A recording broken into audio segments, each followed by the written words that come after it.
जय श्री राम। आज बात करते हैं नंदिनी गाय की।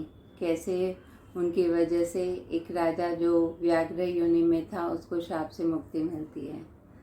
तो नंदिनी गाय अपने ग्रुप में, झुंड में गाय घास चरने जाती है। तो एक बार वो थोड़ी आगे निकल जाती है तो वहाँ देखती है एक बहुत ही दिव्य तेज वाला शिवलिंग है।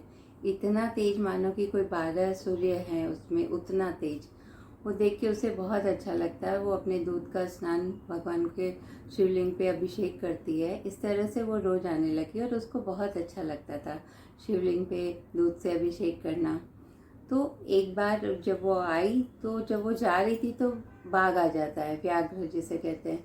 वो आ जाता है तो वो समझ जाती है भी उसके प्राणों पे संकट है। तो भगवान शिव को कहती है कि भाई आपकी पूजा करते हुए अगर मैं मृत्यु को भी प्राप्त हूँ तो मुझे कोई दुख नहीं है, लेकिन मेरा छोटा बछड़ा है, मुझे एक बार उसको संभालने जाना है। वो रो रही थी तो व्याघ्र हंसा कि अब तो तुम मृत्यु के हाथ में आ गई हो तो तुम रोने से कुछ फ़ायदा नहीं होगा। तो वो व्याघ्र से, बाघ से कहती है कि रिक्वेस्ट करती कि आप मुझे एक बार जाने दीजिए, मेरा बच्चा छोटा है बछड़ा, मैं उसे दूध पिलाऊंगी और अपनी जो दूसरी गायें हैं, मेरी सखियां हैं, उनको बोलूँगी इसे संभाल ले। तो व्याघ्र कहता है ऐसा कोई होता है कि यार कोई मृत्यु के हाथ में आ जाए फिर निकल जाए फिर वापस आ जाए। तो कहती है कि नहीं, तुम मेरे ऊपर विश्वास करो, ऐसा कह के रिक्वेस्ट करती है। तो व्याघ्र भी बोलता है ठीक है, तुम जाओ, मैं देखता हूँ, तुम आती हो तो अच्छी बात है। ऐसा कह के व्याघ्र उसको जाने देता है और इंतजार करता है कि वो वापस आती है कि नहीं आती है। तो नंदिनी गाय जाती है तो उसका बछड़ा पूछता आज तुम इतनी उदास क्यों हो। तो बोला नहीं, तुम पहले दूध पी लो फिर मैं तुम्हें बताती हूँ। वो दूध पी के पूछता है माँ अब बताओ क्या हुआ था जंगल में। तो बताती है पूरी बात कि ऐसे बाघ मिला था और वो मुझे खाना चाहता है, अब मैंने तुम्हें दूध पिला दिया, मैं वापस जाती हूँ। तो कहता है कि माँ मैं भी आपके साथ जाऊँगा और व्याघ्र को कहूँगा कि वो मुझे खा ले, आपको छोड़ दे। तो उसकी माँ कहती नहीं, आज मेरी मृत्यु का दिन है और तुम यहाँ रहो। और उसको कई तरह के उपदेश देती है। अपनी सखियों को कहती है कि तुम इसे संभालना।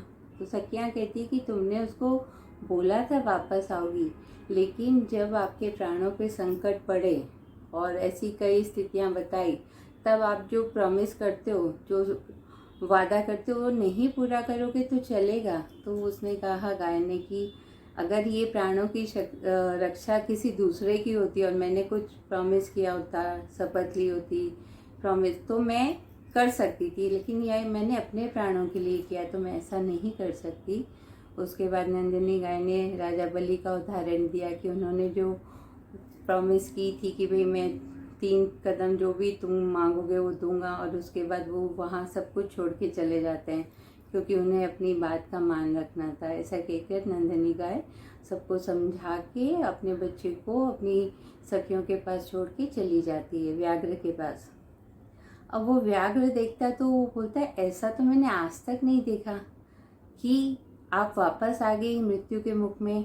तो जरूर आपको ये धर्म की माने बड़ी ज्ञान है आपके पास, तो मैं चाहता हूँ कि आप मुझे कुछ धर्म का ज्ञान दें।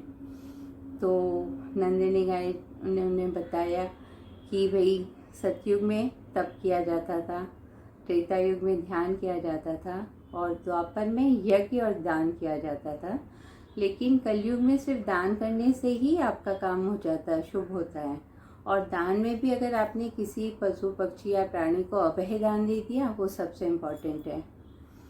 तो व्याघ्र ने कहा कि भाई मैं तो हिंसक जानवर हूँ, मैं अभय दान दूंगा तो मैं जीऊँगा कैसे, तो आप मुझे कुछ और बताइए। तो वो कहती कि यहाँ पास में एक शिवलिंग है, बहुत ही भव्य है और बहुत ही दिव्य है। तो व्याघ्र को लेके जाती है वो शिवलिंग के पास। तो व्याघ्र जब शिवलिंग के दर्शन करता है तो उसे व्याघ्र योनि से ही मुक्ति मिल जाती है। वो राजा के रूप में परिवर्तित हो जाता है, राजा कलश, जिसे कभी ऋषि ने, दुर्वासा ऋषि ने किसी कारणवश उसको श्राप दिया था और ये भी बताया था कि जब नंदिनी गाय तुम्हें शिवलिंग के दर्शन कराएगी तब तुम्हारे इस योनि से मुक्ति होगी। उन्होंने कहा जैसे ही मैं यहाँ दर्शन किया मुझे पूरी बात याद आ गई। तो फिर वो नंदिनी गाय से कहती कि तुम मुझे ऐसी जगह बताओ जहाँ जाके मैं मन तीर्थ स्थल जाके अपने पापों का जो भी प्रायश्चित करना हो या आगे का तप साधना करना हो। तो तो नंदिनी गाय कहती है कि ये चमत्कारपुर यही क्षेत्र है, ये सबसे बड़ा सुंदर भव्य दिव्य शिवलिंग है, तो आप यहाँ ही रह कर पूजा कर सकते, ध्यान कर सकते हैं। फिर राजा कलश ने वहाँ पे रह के भगवान शिव की पूजा आराधना तप किया, बहुत सारी सिद्धियाँ प्राप्त की और शिव का विशाल मंदिर बनवाया और अपने आगे की जो भी उसके कर्म थे वो भी कट गए, प्लस उनका आगे का जीवन भी बहुत अच्छा हो गया। तो ये है कहानी नंदिनी गाय की, जो मैंने बचपन में पढ़ी थी। तो ऐसा लगता है कि उस धन्य है गाय जिसने ज्ञान दिया और बताया कि कलयुग में दान की महिमा सबसे ज़्यादा है। आप सब मस्त रहिए, स्वस्थ रहिए, सबका मंगल हो।